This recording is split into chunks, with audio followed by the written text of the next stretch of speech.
రేవంత్ రెడ్డి అధ్యక్షతన సచివాలయంలో ఈ రోజు మధ్యాహ్నం 3 గంటలకి కేబినెట్ సమావేశం జరగబోతోంది.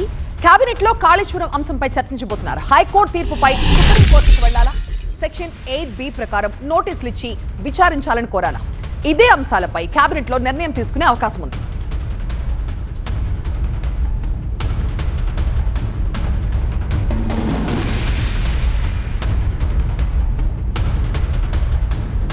ఆర్టీసీ ఉద్యోగుల సమ్మెపై కేబినెట్ లో కీలక చర్చ జరగబోతోంది. ఆర్టీసీ విలీనం సహా 32 డిమాండ్లపై నిర్ణయం తీసుకునే అవకాశం ఉంది. మెట్రో స్వాధీనం, జీహెచ్ఎంసీ ఎన్నికలపై కీలక నిర్ణయం ఉండబోతోంది. జెడ్పీటీసీ, ఎంపీటీసీ ఎన్నికల షెడ్యూల్ పై స్పష్టత వచ్చే ఛాన్స్ ఉంది. ఇందిరమ్మ కుటుంబ బీమా పథకానికి విధి విధానాలు కూడా ఖరారు చేస్తారు. జూన్ 2 నుంచి అమలు లక్ష్యంగా ఈ రోజు కేబినెట్ లో చర్చించబోతున్నారు. అకాల వర్షాలతో నష్టపోయిన రైతులకి పరిహారం, అలాగే ధాన్యం సేకరణపై కేబినెట్ లో కొన్ని కీలక నిర్ణయాలు తీసుకునే అవకాశం ఉంది. ఇక పలు కంపెనీలకి భూముల కేటాయింపు, సిఎస్ఆర్ ఫండ్ పెంపు, సిపెక్ కుల సర్వే వివరాలపై కేబినెట్ లో చర్చించే అవకాశం ఉంది.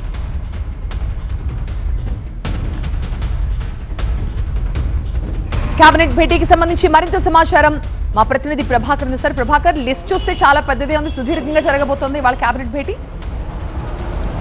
ఎప్పుడైనా కూడా దాదాపుగా 5 నుంచి 6 గంటలు జరిగే కేబినెట్ ఇంకా ఈరోజు కొంత ఎక్కువనే జరిగే అవకాశం కనిపిస్తుంది. ఎందుకంటే 3 ముఖ్యమైన అంశాలతో పాటు చాలా కీలకమైన అంశాలపైన చర్చించే అవకాశం కనిపిస్తుంది. దీంట్లో ఈ మూడింట్లలో ఒకటి ఆర్టీసీ సమ్మె జరుగుతుంది రాష్ట్రంలో. సో ఆర్టీసీకి సమ్మెకి సంబంధించిన అంశాన్ని క్యాబినెట్లో కీలకంగా చర్చించబోతున్నారు. ఇప్పటికే మంత్రుల కమిటీ అట్లాగే అధికారుల కమిటీ దీనిపైన చర్చించింది. నిన్న మంత్రులు కానీ మొన్న అధికారుల కమిటీ కానీ చర్చించింది. ఎక్కడ కూడా కార్మిక సంఘాలు వెనక్కి తగ్గలేదు. సో ఇప్పుడు కార్మిక సంఘాలకు సంబంధించిన డిమాండ్లపైన క్యాబినెట్లో చర్చ జరిగే అవకాశం ఉంది. దాంతోపాటుగా కాళేశ్వరానికి సంబంధించిన నిన్న వచ్చిన జడ్జిమెంట్ విషయంలో సుప్రీంకోర్టుకు వెళ్ళాలా, ఎస్ఎల్పి దాఖలు చేయాలా అనే అంశంపైన కూడా ప్రధానంగా క్యాబినెట్ చర్చించబోతుంది. సో ఈ అంశాన్ని ఈరోజు నిర్ణయించనున్నారు. సుప్రీంకోర్టుకు వెళ్ళి నిన్న జడ్జిమెంట్ పైన అప్పీల్ చేయాలా, స్పెషల్ పిటిషన్ వేయాలా అనే దానిపైన కూడా ప్రభుత్వం చర్చించబోతుంది. దాంతోపాటుగా అజారుద్దీన్ కోదండరాంలకు సంబంధించిన అంశం గవర్నర్ దగ్గర పెండింగ్లో ఉంది. క్యాబినెట్ ఆల్రెడీ వీళ్ళను ఎమ్మెల్సీలుగా తీర్మానం చేసి పంపింది. అయినా కూడా ఇప్పటివరకు గవర్నర్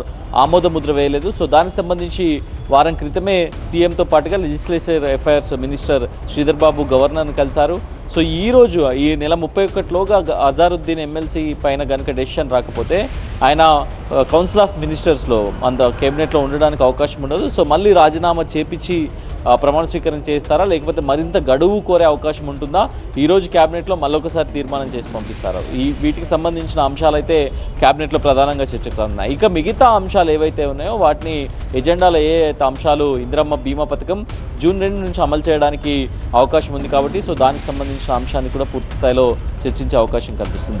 దాంతోపాటుగా రోహిత్ వేమ్లా చట్టానికి సంబంధించిన అంశాన్ని కూడా ఈరోజు క్యాబినెట్లో తీసుకొచ్చే అవకాశం ఉంది. దాంతోపాటుగా ప్రజాపాలన ప్రగతి ప్రణాళిక పేరుతో 99 డేస్ యాక్షన్ ప్లాన్ ప్రభుత్వం చేపట్టింది. సో దానికి సంబంధించి కూడా క్యాబినెట్లో చర్చ జరిగే అవకాశం ఉంది.